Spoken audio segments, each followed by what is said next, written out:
Oi gente, eu sou a Duda e hoje nós vamos conversar sobre novelas insólitas de Stefan Zweig. Eu li Novelas Insólitas pelo Kindle Unlimited, então já fica a dica de quem tem o Kindle Unlimited, quem assina.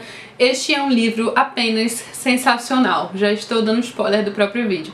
Eu vou deixar a capa do livro aqui e de vez em quando eu vou pegar o Kindle para ler algumas passagens. É uma reunião de 6 novelas, algumas dessas podem ser vistas como contos, são bem pequenininhas. Outras não, outras são novelas propriamente ditas. As duas primeiras e a última são um pouco maiores, então são mais novelas.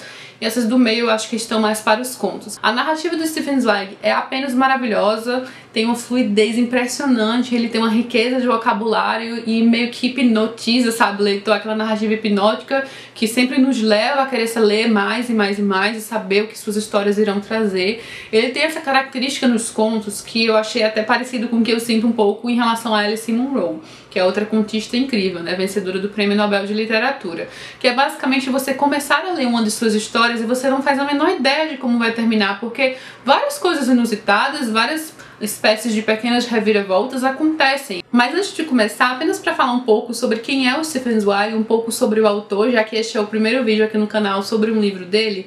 Ele foi um autor austríaco, ele nasceu em Viena e ele morreu no Brasil, em Petrópolis.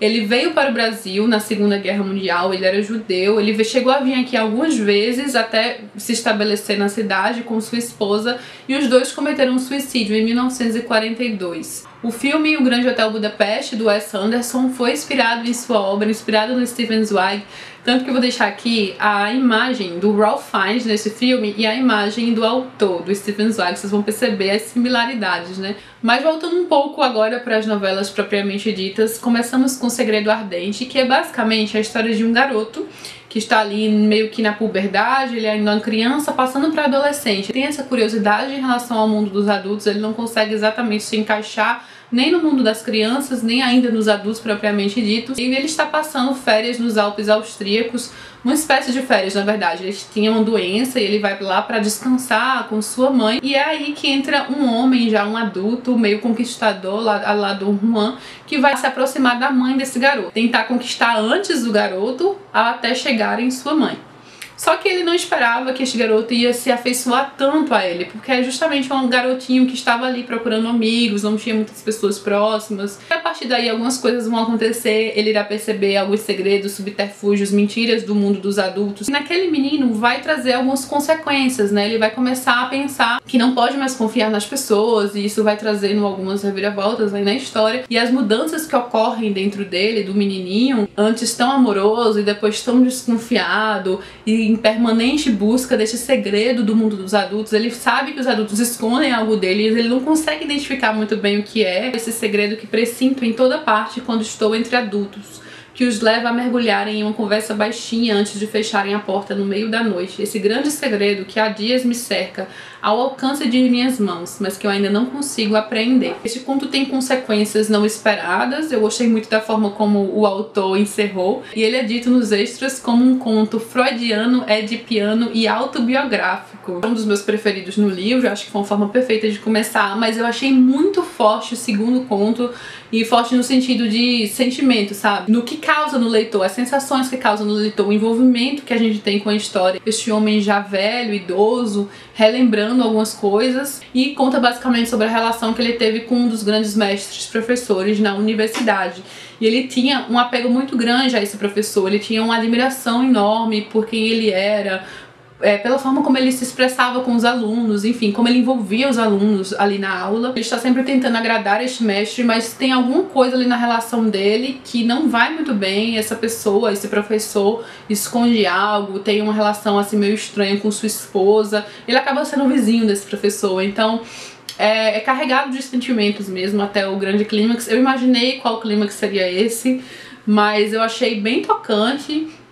A forma como terminou, quase caiu uma lágrima assim. E tem uma citação de Freud sobre este conto dele, considerada por um cientista como Freud autêntica obra-prima, escrita com arte e franqueza, amor à verdade, livre de qualquer fingimento e do sentimentalismo da nossa época. Existe meio que um ar de suspense nas duas histórias, não que elas sejam histórias de suspense, mas um pequeno mistério está ali. No caso da criança, a gente sabe muito bem o que é, mas a forma como ele está se posicionando em relação a isso, o que ele irá fazer, é super interessante e dá esse ar de expectativa. E depois da segunda novela, Confusão de Sentimentos, vem uma bem tocante, que é A Coleção Invisível, sobre um homem que perde a visão, só que ele tinha uma coleção, ele era um grande colecionador dessas pinturas, assim, super famosas, e a sua família é obrigada a vender essas pinturas para poder se alimentar. E naquele período, depois da Primeira Guerra Mundial, as coisas estavam ficando bem inflacionadas, então elas meio que arranjam uma forma de fazer esse homem acreditar que a coleção dele ainda está ali. E é muito, muito tocante.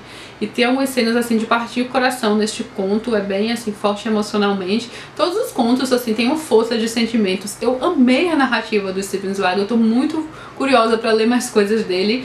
E bem empolgada também para conhecer mais da obra dele. Eu tenho já um livro dele aqui em casa, que é o 3 Novelas Femininas, e eu tenho um outro e-book que eu comprei numa época bem baratinho também, quando eu nem tinha Kindle ainda, mas eu comprei pro Kindle. 2 contos interessantíssimos, mas repetitivos. É basicamente a mesma história, só que com consequências completamente diferentes, finais completamente distintos, sobre vizinhos em localidades remotas e rurais, que acabam tendo um cachorro em suas vidas. Esse cachorro é muito mimado e começa a, algumas consequências trágicas aí vão estar envolvidas, como este cachorro acaba crescendo, se desenvolvendo, a personalidade meio peculiar. Pelo que eu pude perceber nos extras, é meio que um desafio para quem estuda sobre Stephen Zweig entender o que ele quis com esses 2 contos quase iguais, se existia alguma mensagem subliminar ali.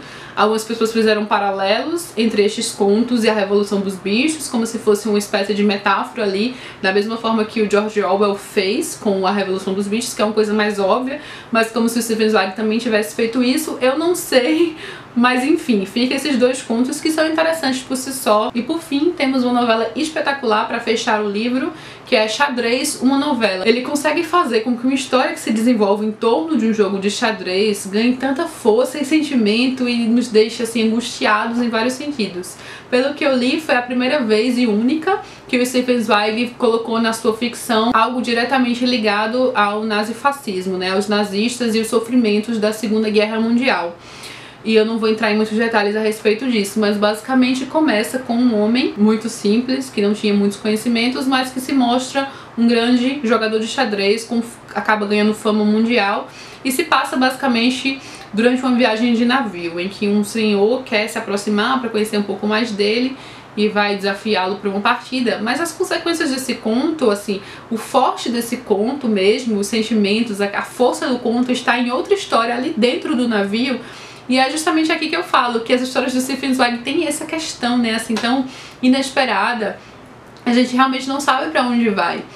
E este conto é muito tocante e termina assim também de uma forma que, E a gente sabe que ele escreveu perto de cometer suicídio, muito por conta, das reverberações e atrocidades ocorridas durante a Segunda Guerra Mundial. Com esta, nós terminamos este livro incrível que eu recomendo abertamente, com todo o coração. Narrativa maravilhosa, novelas incríveis. Abriu aí as portas para que eu leia muito mais de Stephen Zweig, e tudo indica vai ser um dos autores queridinhos, porque livro maravilhoso, nota 10. E é isso, eu espero que vocês tenham gostado deste vídeo. Se você já leu algo deste autor, deixa aqui embaixo como dica. Eu vou procurar com certeza mais coisas dele, vou ler esses 2 que eu tenho já por aqui. Ele tem até um livro sobre o Brasil também. Se você gostou, não esquece de curtir aqui embaixo, se inscrever no canal. Beijos e até a próxima!